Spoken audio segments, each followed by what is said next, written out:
One thing that's good to understand is the different stages that we have with clay. So there are quite a few different stages. The first stage is going to be slip, which is right here. And slip is really just clay mixed with water, and it kind of just has, just a yogurt-like consistency.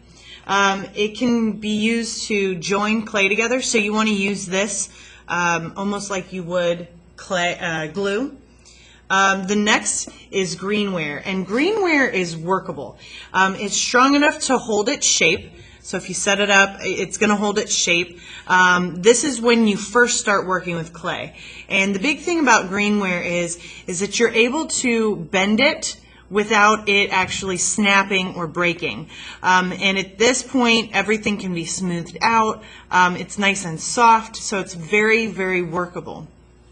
The next stage of clay is called leather hard, and this clay is starting to dry a little bit, and it kind of has some flexibility. You could see I'm kind of moving it a little bit, but it's going to crack if it's bent right here.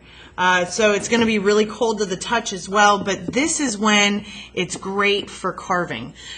So even though the Greenware, you can still carve into it, it's going to create a lot of extra pieces of clay, whereas the leather hard has a lot smoother carving. It's going to look cleaner, neater carving, things like that.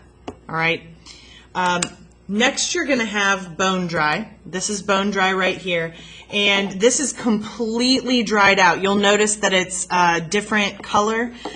This means all the moisture has been taken out of the clay. It's no longer cold to the touch, but it's extremely fragile. So it doesn't take long before it literally just breaks in half. So at this point, you want to pretty much leave your piece alone. You don't want to be doing anything to it in the bone dry phase. Next, once your piece is in the bone dry phase, I'm going to fire it, and that's going to be called a bisque fire. And then what is produced is Bisqueware. And Bisqueware is just as hard as stone, and it's permanent. So whatever you've done becomes permanent on here, but it's nice and hard at that stage.